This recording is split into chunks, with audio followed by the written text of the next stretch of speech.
नमस्कार। आकाशवाणी से प्रस्तुत है समाचार संध्या।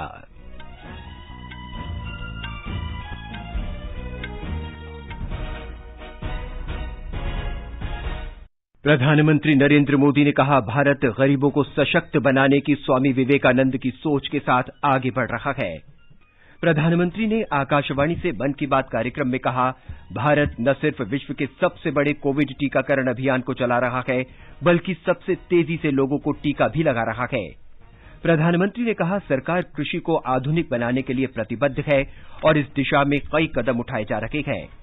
वित्त मंत्री निर्मला सीतारामन कल लोकसभा में 2021-22 का केंद्रीय बजट पेश करेंगी और राष्ट्रीय पोलियो टीकाकरण दिवस के अवसर पर आज देश भर में करीब 89 लाख बच्चों को पोलियो से बचाव की खुराक दी गई।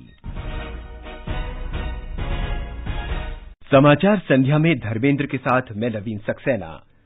कोविड महामारी के खिलाफ देश एकजुट होकर लड़ रहा है। आप भी हमारे साथ सुरक्षा और बचाव के 3 आसान एहतियाती उपायों का संकल्प लें। मास्क पहनें, 2 गज दूरी है जरूरी, सुरक्षित दूरी बनाए रखें, हाथ और मुंह साफ रखें। और अब समाचार। प्रधानमंत्री नरेंद्र मोदी ने कहा है कि स्वामी विवेकानंद भारत को एक ऐसी सांस्कृतिक चेतना के रूप में देखते थे जो सदियों से जीवंत बनी हुई है। वो देश को एक राजनीतिक या भौगोलिक इकाई से परे एक जागृत भारत बनाना चाहते थे।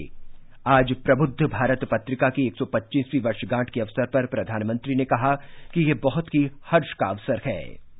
It is a matter of joy that we are celebrating the 125th anniversary of Prabuddha Bharat. This is no ordinary journal. It was started by none other than Swami Vivekananda back in 1896. That too at the young age of 33. It is among the longest running English journals of the country. प्रधानमंत्री ने कहा कि स्वामी जी ने पत्रिका का नाम प्रबुद्ध भारत इसीलिए रखा था ताकि वो देश की आत्मा को अभिव्यक्त कर सके। स्वामी विवेकानंद के लिखे 2 पत्रों का उल्लेख करते हुए प्रधानमंत्री ने गरीबों को सशक्त बनाने के लिए स्वामी जी के 2 विचारों का जिक्र किया। उन्होंने कहा कि स्वामी विवेकानंद चाहते थे कि गरीबों को सशक्त बनाने के तमाम अवसर मिले और साथ ही उनमें ऐसी समझ और दृष्टि विकसित की जाए ताकि वो अपनी बेहतरी का रास्ता खुद तलाश सकें। उन्होंने कहा कि आज का भारत इसी सोच के साथ आगे बढ़ रहा है। जनधन योजना, जन सुरक्षा योजना के जरिए गरीबों तक बैंक और बीमा योजनाओं का लाभ पहुंचाया जा रहा है। साथ ही आयुष्मान भारत से स्वास्थ्य सुविधाएं गरीबों तक पहुंच रही हैं। प्रधानमंत्री ने कहा कि सड़क, शिक्षा, बिजली और इंटरनेट सेवाएं देश के हर कोने तक पहुंचाई गई हैं। इसने लोगों में नई आशाओं का संचार किया है जो देश को विकास के पथ पर ले जा रहा है। श्री मोदी ने कहा कि कोविड महामारी की चुनौती से निपटने के लिए भारत ने जो कदम उठाए वो संकट की स्थिति में विचलित नहीं होने की स्वामी जी की सोच से मेल खाता है।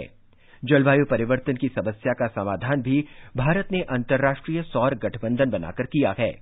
उन्होंने कहा कि ये सही मायने में विवेकानंद का भारत है जिसके पास दुनिया की हर समस्या का समाधान है। प्रधानमंत्री ने भारत की युवा शक्ति पर असीम विश्वास करने की स्वामी विवेकानंद की सोच पर प्रसन्नता व्यक्त करते हुए कहा कि ये देश के उद्यमियों, खिलाड़ियों, तकनीकी विशेषज्ञों, वैज्ञानिकों और नवोन्मेषकों में परिलक्षित होती है। श्री मोदी ने कहा कि लोगों का निडर और आत्मविश्वासी होना जरूरी है। उन्होंने युवाओं से कहा कि वो स्वामी जी के दिखाए रास्ते पर चलकर देश, दुनिया के लिए कुछ बड़ा काम करें। प्रधानमंत्री ने कहा कि स्वामी विवेकानंद आध्यात्मिक और आर्थिक प्रगति को परस्पर जोड़कर देखते थे। उन्होंने स्वामी जी को आध्यात्म का शीर्ष पुरुष बताते हुए कहा कि वो आर्थिक प्रगति को गरीबों के खिलाफ नहीं मानते थे। प्रधानमंत्री नरेंद्र मोदी ने कहा है कि कोविड महामारी से निपटने के भारत के प्रयासों और टीकाकरण कार्यक्रम ने दुनिया के सामने उदाहरण प्रस्तुत किया है। आकाशवाणी से मन की बात कार्यक्रम में श्री मोदी ने कहा कि ये गर्व की बात है। आज भारत दुनिया का सबसे बड़ा कोविड वैक्सीन प्रोग्राम चला रहा है। आप जानते हैं और भी ज्यादा गर्व की बात क्या है? हम सबसे बड़े वैक्सीन प्रोग्राम के साथ ही दुनिया में सबसे तेज गति से अपने नागरिकों का वैक्सीनेशन भी कर रहे हैं। सिर्फ 15 दिन में भारत अपने 30 लाख से ज्यादा कोरोना वॉरियर का टीकाकरण कर चुका है, जबकि अमेरिका जैसे समृद्ध देश को इसी काम में 18 दिन लगे थे और ब्रिटेन को 36 दिन। प्रधानमंत्री ने कहा कि भारत में बना टीका देश की आत्मनिर्भरता और आत्मगौरव का प्रतीक है। श्री मोदी ने कहा कि उन्हें कई देशों के राष्ट्रपतियों और प्रधानमंत्रियों से ऐसे संदेश मिलते हैं जिनमें इसके लिए भारत की प्रशंसा की जाती है। आपने भी देखा होगा, अभी ब्राजील के राष्ट्रपति ने ट्वीट करके जिस तरह से भारत को धन्यवाद दिया है, वो देखकर हर भारतीय को कितना अच्छा लगा। हजारों किलोमीटर दूर दुनिया के दूर सुदूर कोने के निवासियों को रामायण के उस प्रसंग की इतनी गहरी जानकारी है, उनके मन पर गहरा प्रभाव है। ये हमारी संस्कृति की विशेषता है। श्री मोदी ने कहा कि आत्मनिर्भर भारत अपने साथ साथ दुनिया की भी जरूरतें पूरी करने में सक्षम हो रहा है। साथियों, इस वैक्सीनेशन कार्यक्रम में आपने एक और बात पर अवश्य ध्यान दिया होगा। संकट के समय में भारत दुनिया की सेवा इसलिए कर पा रहा है क्योंकि भारत आज दवाओं और वैक्सीन को लेकर सक्षम है, आत्मनिर्भर है। यही सोच आत्मनिर्भर भारत अभियान की भी है। भारत जितना सक्षम होगा, उतनी ही अधिक मानवता की सेवा करेगा, उतना ही अधिक लाभ दुनिया को होगा। प्रधानमंत्री ने कहा कि अब देश में असाधारण कार्य कर रहे आम लोगों को पद्म पुरस्कारों से सम्मानित किया जा रहा है। जमीनी स्तर पर काम करने वाले अनसंग हीरोज को पद्म सम्मान देने की जो परंपरा देश ने कुछ वर्ष पहले शुरू की थी, वो इस बार भी कायम रखी गई है। मेरा आप सभी से आग्रह है कि इन लोगों के बारे में, उनके योगदान के बारे में जरूर जानें, परिवार में उनके बारे में चर्चा करें। देखिएगा सबको इससे कितनी प्रेरणा मिलती है। भारतीय क्रिकेट टीम की शुरुआती दिक्कतों के बाद शानदार वापसी करते हुए ऑस्ट्रेलिया से श्रृंखला जीतने की प्रधानमंत्री ने प्रशंसा की। उन्होंने कहा कि खिलाड़ियों की मेहनत और टीम भावना सबको प्रेरित करने वाली है। श्री मोदी ने कहा कि 26 जनवरी को तिरंगे के अपमान की घटना से देशवासियों को बहुत दुख हुआ। 26 जनवरी को तिरंगा का अपमान देख देश बहुत दुखी भी हुआ। हमें आने वाले समय को नई आशा और नवीनता से भरना है। हमने पिछले साल असाधारण संयम और साहस का परिचय दिया। इस साल भी हमें कड़ी मेहनत करके अपने संकल्पों को सिद्ध करना है, अपने देश को और तेज गति से आगे ले जाना है। प्रधानमंत्री ने महिला सशक्तिकरण के संदर्भ में भारत की उन 4 महिलाओं का उल्लेख किया जिन्होंने अमेरिका के सैन फ्रांसिस्को से बेंगलुरु तक की सीधी उड़ान की कमान संभाली। 10,000 किलोमीटर से भी ज्यादा लंबा सफर तय करके ये फ्लाइट 225 से अधिक यात्रियों को भारत लेकर आई। आपने इस बार 26 जनवरी की परेड में भी गौर किया होगा, जहां भारतीय वायुसेना की 2 विमेन ऑफिसर्स ने नया इतिहास रच दिया है। क्षेत्र कोई भी हो, देश की महिलाओं की भागीदारी लगातार बढ़ रही है। श्री मोदी ने कहा कि सड़क सुरक्षा के लिए सरकार के प्रयासों में सबको सक्रिय रूप से भाग लेना चाहिए। बॉर्डर रोड ऑर्गेनाइजेशन जो सड़कें बनाती हैं, उससे गुजरते हुए आपको बड़े ही इनोवेटिव स्लोगन्स देखने को मिलते हैं। This is highway not runway, या फिर be mister late than late mister. ये स्लोगन्स सड़क पर सावधानी बरतने को लेकर लोगों को जागरूक करने में काफी प्रभावी होते हैं। अब आप भी ऐसे ही इनोवेटिव स्लोगन्स या कैच फ्रेजेज माईगॉव पर भेज सकते हैं। आपके अच्छे स्लोगन्स भी इस अभियान में उपयोग किए जाएंगे। श्री मोदी ने कहा कि खेती को आधुनिक बनाने के लिए सरकार प्रतिबद्ध है। इस दिशा में और कई कदम उठाए जा रहे हैं। उन्होंने झांसी में चल रहे स्ट्रॉबेरी उत्सव की चर्चा की। झांसी का strawberry festival stay at home concept पर जोर देता है। इस महोत्सव के माध्यम से किसानों और युवाओं को अपने घर के पीछे खाली जगह पर या छत पर टेरेस गार्डन में बागवानी करने और स्ट्रॉबेरीज उगाने के लिए प्रोत्साहित किया जा रहा है। नई टेक्नोलॉजी की मदद से ऐसे ही प्रयास देश के अन्य हिस्सों में भी हो रहे हैं। जो स्ट्रॉबेरी कभी पहाड़ों की पहचान थी, वो अब कच्छ की रेतीली जमीन पर भी होने लगी है। किसानों की आय बढ़ रही है। प्रधानमंत्री ने बिहार की सीवान की हिंदी साहित्य की विद्यार्थी प्रियंका पांडे का उल्लेख किया, जो उनके सुझाव से प्रेरित होकर देश के 15 पर्यटन स्थलों के लिए निकली। 1 जनवरी को वो एक जगह के लिए निकली जो बहुत खास थी। वे जगह थी उनके घर से 15 किलोमीटर दूर देश के पहले राष्ट्रपति डॉक्टर राजेंद्र प्रसाद जी का पैतृक निवास। प्रियंका जी ने बड़ी सुंदर बात लिखी है कि अपने देश की महान विभूतियों को जानने की दिशा में उनका ये पहला कदम था। प्रियंका जी को वहाँ डॉक्टर राजेंद्र प्रसाद जी द्वारा लिखी गई पुस्तकें मिली, अनेक ऐतिहासिक तस्वीरें मिली। वाकई प्रियंका जी, आपका यह अनुभव दूसरों को भी प्रेरित करेगा। प्रधानमंत्री ने कहा कि भारत इस वर्ष से अपनी आजादी के 75 वर्ष का समारोह अमृत महोत्सव शुरू कर रहा है। उन्होंने कहा कि यह हमारे उन महानायकों से जुड़ी सभी जगहों का पता लगाने का बेहतरीन समय है जिनकी वजह से हमें आजादी मिली। श्री मोदी ने हैदराबाद के बोयिनपल्ली में एक स्थानीय सब्जी मंडी का उल्लेख किया और बताया कि इस सब्जी मंडी से जुड़े लोग बची खुची और खराब सब्जियों से बिजली बना रहे हैं। यही तो कचरे से कंचन बनाने की यात्रा है। वहाँ हर दिन करीब 10 टन वेस्ट निकलता है। इसे एक प्लांट में इकट्ठा कर लिया जाता है। प्लांट के अंदर इस वेस्ट से हर दिन 500 यूनिट बिजली बनती है और करीब 30 किलो बायोफ्यूल भी बनता है। इस बिजली से ही सब्जी मंडी में रोशनी होती है और जो बायोफ्यूल बनता है उससे मंडी की कैंटीन में खाना बनाया जाता है। प्रधानमंत्री ने कहा कि इसी तरह हरियाणा की एक ग्राम पंचायत में गंदे पानी को फिल्टर कर सिंचाई के लिए उपयोग किया जा रहा है। उन्होंने कहा कि नवाचार के इन तरीकों से जहां पर्यावरण संरक्षण होता है, वहीं लोगों को रोजगार भी मिलता है। इस पंचायत के क्षेत्र में पानी की निकासी की समस्या थी। इस वजह से गंदा पानी इधर उधर फैल रहा था, बीमारी फैलाता था। लेकिन बड़ौद के लोगों ने तय किया इस वाटर वेस्ट से भी वेल्थ क्रिएट करेंगे। ग्राम पंचायत ने पूरे गांव से आने वाले गंदे पानी को एक जगह इकट्ठा करके फिल्टर करना शुरू किया और फिल्टर किया हुआ ये पानी अब गांव के किसान खेतों में सिंचाई के लिए इस्तेमाल कर रहे हैं। यानी प्रदूषण, गंदगी और बीमारियों से छुटकारा भी और खेतों में सिंचाई भी। श्री मोदी ने अरुणाचल प्रदेश में बनाए जा रहे कागज का उल्लेख करते हुए कहा कि यह पर्यावरण के लिए भी सुरक्षित है।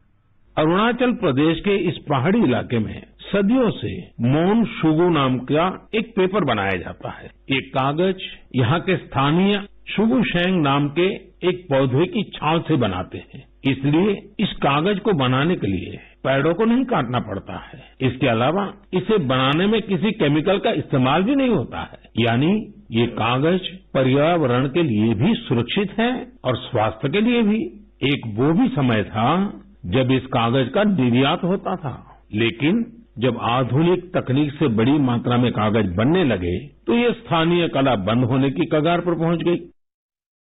प्रधानमंत्री ने दुनिया भर में भारत के सांस्कृतिक सुगंध का उल्लेख करते हुए कहा कि भारत से हजारों किलोमीटर दूर बसे चिली की राजधानी सैंटियागो में 30 से अधिक योग विद्यालय हैं। वहां 4 नवंबर को राष्ट्रीय योग दिवस घोषित किया गया है। ये समाचार हमारी वेबसाइट newsonair.com/hindi और हमारे mobile app news on AIR पर भी उपलब्ध हैं। आकाशवाणी का समाचार सेवा प्रभाग वर्ष 2021-22 के आम बजट पर पूरे दिन विशेष कार्यक्रम प्रस्तुत करेगा। इसमें बजट का विश्लेषण, विशेष बजट बुलेटिन और लोगों की प्रतिक्रियाओं को भी प्रमुखता से प्रसारित किया जाएगा। ये प्रसारण सोमवार 1 फरवरी को सुबह 10:20 से रात 10 बजे तक आकाशवाणी के FM गोल्ड चैनल पर सुना जा सकेगा। ये आकाशवाणी है। आगे बढ़ने से पहले मुख्य समाचारों पर एक नजर। प्रधानमंत्री नरेंद्र मोदी ने कहा, भारत गरीबों को सशक्त बनाने की स्वामी विवेकानंद की सोच के साथ आगे बढ़ रहा है। प्रधानमंत्री ने आकाशवाणी से मन की बात कार्यक्रम में कहा, भारत न सिर्फ विश्व के सबसे बड़े कोविड टीकाकरण अभियान को चला रहा है, बल्कि सबसे तेजी से लोगों को टीका भी लगा रहा है। प्रधानमंत्री ने कहा, सरकार कृषि को आधुनिक बनाने के लिए प्रतिबद्ध है और इस दिशा में कई कदम उठाए जा रहे हैं। वित्त मंत्री निर्मला सीतारमण कल लोकसभा में 2021-22 का केंद्रीय बजट पेश करेंगी। राष्ट्रीय पोलियो टीकाकरण दिवस के अवसर पर आज देश भर में करीब 89 लाख बच्चों को पोलियो से बचाव की खुराक दी गई।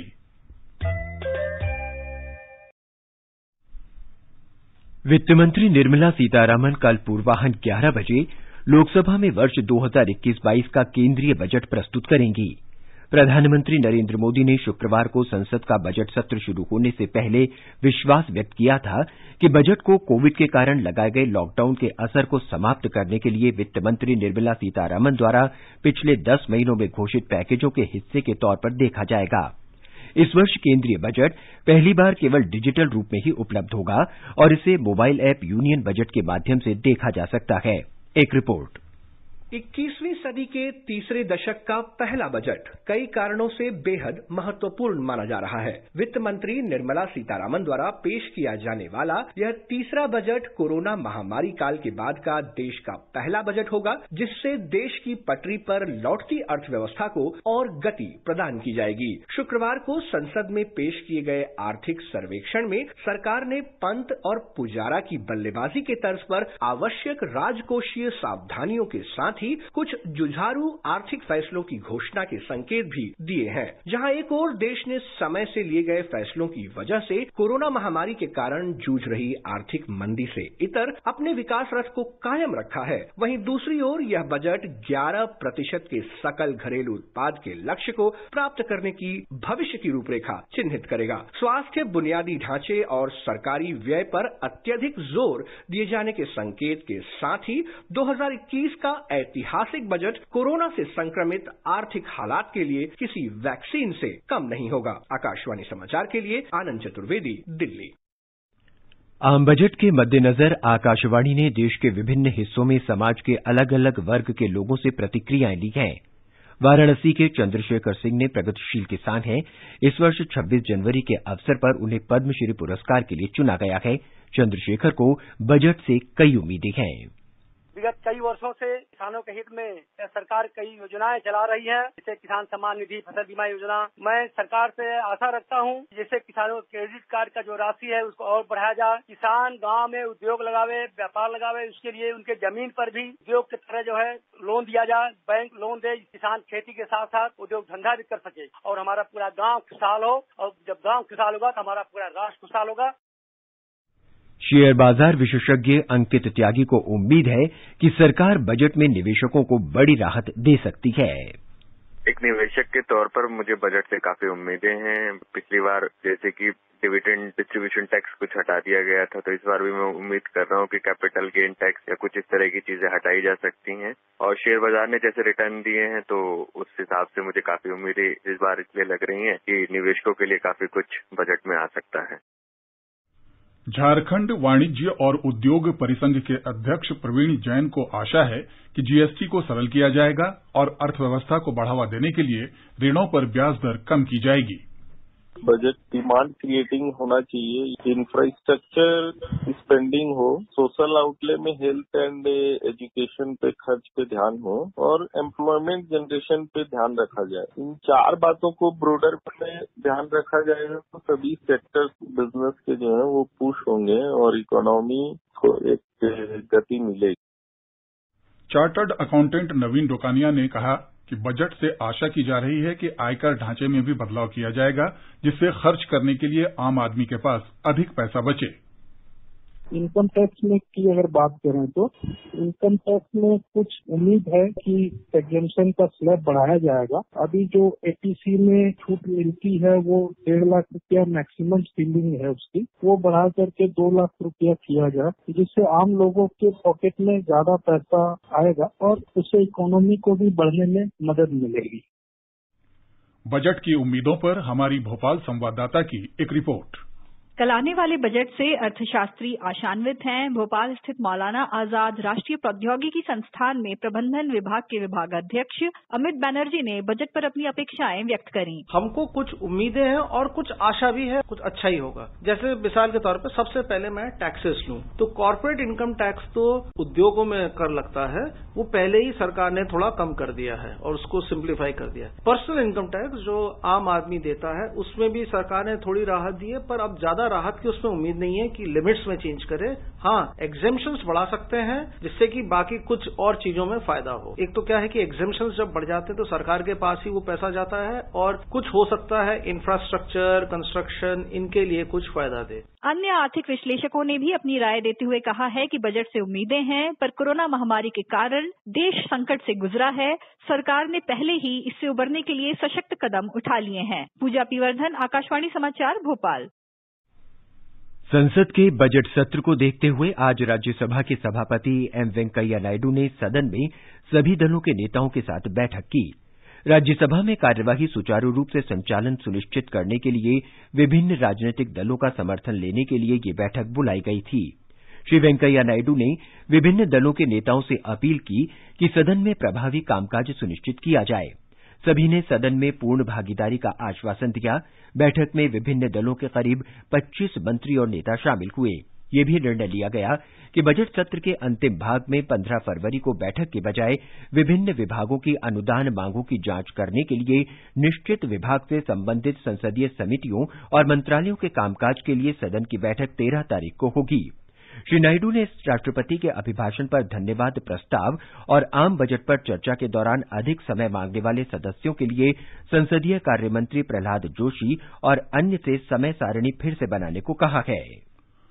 स्वास्थ्य मंत्री डॉक्टर हर्षवर्धन ने कहा है कि कोविड टीकाकरण की वास्तविक गतिविधियों की जानकारी के लिए एक अनूठा डिजिटल मंच कोविन विकसित किया गया है, ताकि यह सुनिश्चित किया जा सके कि टीका सही समय पर सही लोगों को दिया जा रहा है।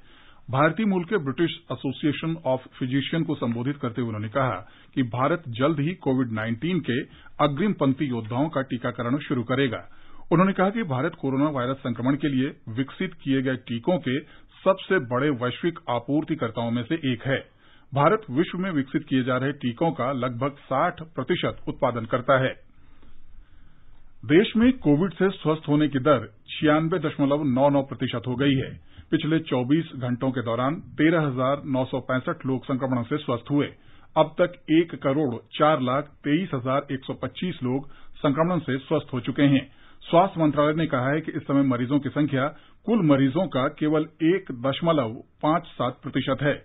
इस समय देश में कोविड के 1,68,784 मरीज हैं। कल कोविड संक्रमण के 13,052 मरीज सामने आए। इन्हें मिलाकर अब तक कुल मरीज 1,07,46,183 हो गए हैं। मृत्यु दर 1.44% है, जो विश्व के अधिकांश देशों की तुलना में बहुत कम है। सरकार ने कहा है कि देश भर में राष्ट्रीय पोलियो टीकाकरण अभियान के तहत लगभग 89 लाख बच्चों को पोलियो से बचाव की खुराक पिलाई गई। स्वास्थ्य मंत्रालय ने कहा है कि 7 लाख केंद्रों पर टीकाकरण किया गया। आज राष्ट्रीय पोलियो प्रतिरक्षण दिवस है, जिसे पोलियो रविवार के रूप में भी जाना जाता है। 5 साल से कम उम्र के वो बच्चे जो इन केंद्रों पर पोलियो से बचाव की खुराक नहीं ले सके, उनके लिए अगले 2 से 5 दिनों में घर घर निगरानी की जाएगी। मंत्रालय ने कहा है कि हर बच्चे तक ये जीवन रक्षक दवा पहुंचाने के लिए विभिन्न बस टर्मिनल, रेलवे स्टेशन पर टीकाकरण दल भी तैनात किए गए। भारत पिछले 1 दशक से पोलियो से मुक्त है। पोलियो वायरस के आखिरी मामले की रिपोर्ट 13 जनवरी 2011 को सामने आई थी। राष्ट्रपति रामनाथ कोविंद ने कल राष्ट्रीय प्रतिरक्षण दिवस की पूर्व संध्या पर राष्ट्रपति भवन में 5 वर्ष से कम आयु के बच्चों को पोलियो की खुराक पिलाकर इस अभियान की शुरुआत की। इस अवसर पर स्वास्थ्य मंत्री डॉक्टर हर्षवर्धन ने कहा कि 27 मार्च 2014 को भारत सहित विश्व स्वास्थ्य संगठन के समस्त दक्षिण पूर्व एशिया क्षेत्र को पोलियो मुक्त होने का प्रमाण पत्र मिलना भारत और वैश्विक जन स्वास्थ्य के इतिहास में एक बहुत बड़ी उपलब्धि थी। आखिरी पोलियो के केस को 13 जनवरी 2011 को भारत में देखा, वेस्ट बंगाल के हावड़ा स्थान पर, और आज जब हम जनवरी 30 को आपके नेतृत्व में इस कार्यक्रम का श्री गणेश कर रहे हैं, तो भारत को पूरे 10 साल यानी पूरा 1 दशक हो चुका है जब वो पोलियो को समाप्त कर चुका है।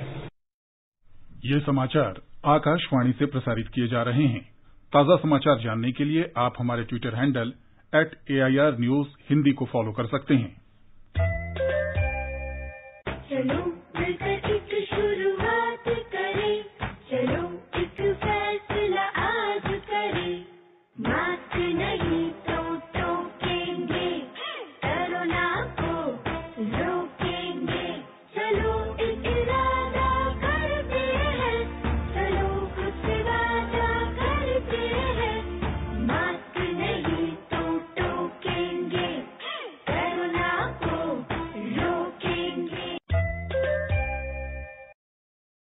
समाचार संध्या में आपका फिर स्वागत है। कृषि मंत्री नरेंद्र सिंह तोमर ने फिर कहा है कि नए कृषि कानून मौजूदा न्यूनतम समर्थन मूल्य प्रणाली और मंडी व्यवस्था को प्रभावित नहीं करते। उन्होंने कहा कि नई व्यवस्था में मंडियां और ज्यादा प्रतिस्पर्धी बनेंगी तथा उनकी ओर से दी जाने वाली सेवाएं और ढांचागत सुविधाएं कम खर्चीली हो जाएंगी। किसानों को इससे फायदा होगा। श्री तोमर राष्ट्रवादी कांग्रेस पार्टी के अध्यक्ष शरद पवार की ओर से नए कृषि कानूनों की आलोचना किए जाने पर प्रतिक्रिया दे रहे थे। कृषि मंत्री ने कहा कि नए कृषि कानूनों ने किसानों के लिए ऐसा विकल्प उपलब्ध कराया है जिससे वे अपने उत्पाद राज्य और राज्य से बाहर बाधा रहित वातावरण में कहीं भी और किसी को भी बेच सकेंगे। उन्होंने कहा कि श्री पवार कृषि मंत्री रह चुके हैं। ऐसा लगता है कि उन्हें कृषि कानूनों के बारे में गलत जानकारी दी गई है।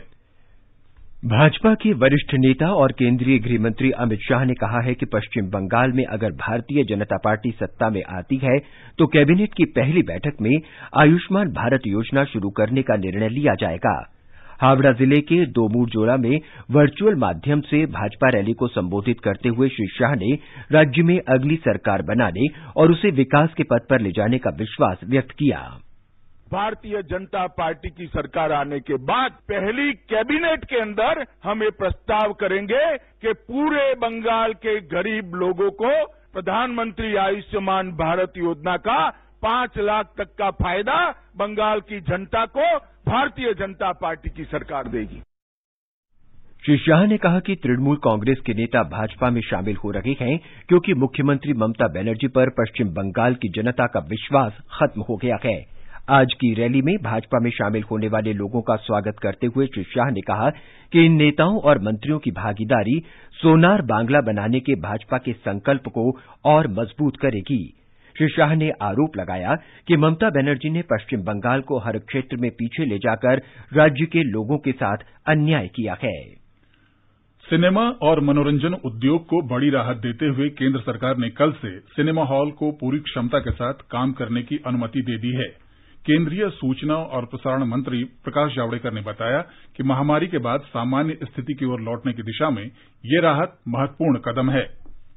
फरवरी मानक संचालन प्रक्रिया में सिनेमा हॉल ऑपरेटरों से ऑडिटोरियम, कॉमन एरिया, प्रतीक्षा क्षेत्रों में हर समय कम से कम 6 फीट की पर्याप्त सुरक्षित दूरी बनाए रखने को कहा गया है। प्रधानमंत्री नरेंद्र मोदी ने उत्तर प्रदेश के मुरादाबाद में एक सड़क दुर्घटना में मारे गए लोगों के आश्रितों को प्रधानमंत्री राष्ट्रीय राहत कोष से 2-2 लाख रुपए की अनुग्रह राशि देने की मंजूरी दी है। घायलों को 50-50 हजार रुपये दिए जाएंगे। कल उत्तर प्रदेश में मुरादाबाद आगरा राजमार्ग पर कोहरे के कारण एक सड़क दुर्घटना में 10 लोगों की मौत हो गई थी और लगभग 12 लोग घायल हो गए। और अब एक नजर कल के मौसम पूर्वानुमान पर।